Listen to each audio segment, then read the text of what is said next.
दोस्तों अगली बार medical shop पर जाने से पहले या कहीं हॉस्पिटल में चेकअप करवाने के बाद दवाइयां खरीदने से पहले आपको ये खबर जरूर देख लेनी चाहिए। अमूमन होता क्या कि जब भी हम बीमार होते हैं, बुखार आती है, तो पैरासीटामोल ये दवाइयां खा लेते हैं। लेकिन अब आपको ऐसा नहीं करना है, बल्कि सावधान रहने की जरूरत है, क्योंकि दोस्तों सरकार के द्वारा की हुई जांच में पैरासीटामोल समेत 53 तरह की दवाइयां क्वालिटी स्टैंडर्ड टेस्ट में फेल पाई गई। इनमें कई सारे विटामिन, शुगर और ब्लड प्रेशर के अलावा कुछ एंटीबायोटिक्स दवाइयां भी शामिल है। आइए देखते हैं किन किन दवाइयों पर अब सरकार की तरफ से पूरी तरह से बैन लगा दिया है और कौन सी ऐसी दवाइयां हैं जो अब आपको मेडिकल स्टोर से नहीं खरीदनी है। दोस्तों देश की सबसे बड़ी drug regulatory body central drugs standard control organisation यानी कि CSDSO की तरफ से ये लिस्ट जारी की गई है और इस लिस्ट में calcium, vitamin D3 supplements, anti diabetes की गोलियां, हाई ब्लड प्रेशर की दवाइयां भी शामिल है जो कि क्वालिटी मानकों में फेल पाई गई। बैन की गई दवाओं की लिस्ट में दौरा पड़ना, एंजाइटी में इस्तेमाल की जाने वाली क्लोनाजेपाम टेबलेट और भी दर्द निवारक डिक्लोफेनाक और सांस की बीमारी के लिए इस्तेमाल की जाने वाली एम्ब्राक्सोल दवाई भी शामिल है।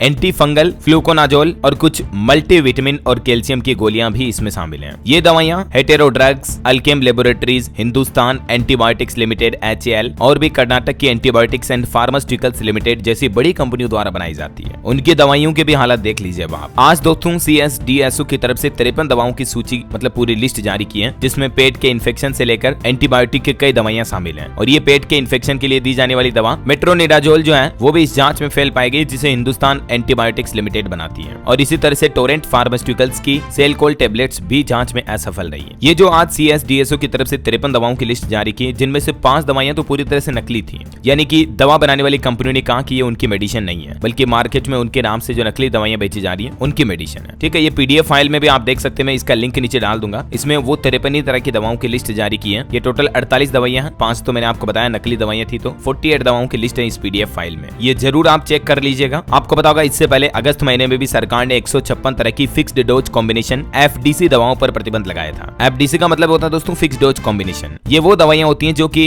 एक ही गोली में एक से ज्यादा दवाओं को मिलकर बनाया जाता है। मतलब इन दवाओं को आप कॉकटेल ड्रग्स के नाम से भी जान सकते हैं। अलग अलग तरह की दवाओं का मिश्रण करके एक ही टेबलेट, एक ही गोली या पीने की शीशी दवाई बनाई जाती है। ठीक है, तो इन दवाओं को FDC दवाइयां कहते हैं। ये वो 5 तरह की FDC दवाइयां जिन पर भी सरकार ने प्रतिबंध लगाया हुआ है। उन दवाओं के नाम और कॉम्बिनेशन के फॉर्मूले भी आप देख सकते हैं। ये दवाइयां अब आपको मेडिकल स्टोर से कभी नहीं खरीदनी है, पहली बात तो ये ध्यान रखें। दूसरा, अब सरकार ने इन दवाओं की सप्लाई पर भी रोक लगा दी है। इनमें कौन कौन सी दवाइयां शामिल है, अलग अलग तरह की देख सकते हैं आप। और भी दोस्तों केंद्र सरकार की ओर से जारी आदेश के मुताबिक hair treatment, skin care, anti allergic दवाइयां भी शामिल हैं, जो कि मानकों पर खरा नहीं उतर पाई है। ये दवाओं के नाम और लिस्ट भी आप देख सकते हैं। हाल ही में राजस्थान में भी मुख्यमंत्री फ्री दवा योजना की 10 दवाइयां सैंपल में फेल पाई गई। मतलब देखिए दोस्तों मेडिकल इंडस्ट्री में कितना बड़ा घोटाला चल रहा है। हर बार जब भी जांच सामने आती है तो कुछ न कुछ झोल झाल नजर आता है। कई दवाइयां जो है मानकों में सफल नहीं हो पाती हैं। अब जरा सोचिए आम लोगों की सेहत के साथ किस तरह से खिलवाड़ किया जा रहा है। आपसे पैसे लेकर ओरिजिनल दवाओं के और फिर आपको नकली या असफल दवाइयां दी जा रही हैं जो कि स्टैंडर्ड मानकों के अकॉर्डिंग नहीं है। तो आपको सावधान रहना हमेशा। ये PDF फाइल का लिंक्स में नीचे दिए जा रहा हूँ, इस लिंक को जरूर चेक कीजिएगा। मैं पर्सनली आपको बताना चाहता हूँ दोस्तों। और बाकी आपकी क्या राय है, सरकार को इन दवाओं कंपनियों पर क्या एक्शन लेना चाहिए? क्या इन्हें बिल्कुल बैन कर देना चाहिए, जुर्माना लगाना चाहिए? आपकी क्या राय कमेंट करके बताओ देखिए मुझे। और बाकी इस वीडियो को लाइक और शेयर करना, DLS न्यूज चैनल को सब्सक्राइब करके बेल आइकन जरूर दबा देना, रोजाना ऐसे इन्फॉर्मेटिव काम की महत्वपूर्ण खबरें देखते रहने के लिए। जय हिंद, जय भारत, वंदे मातरम।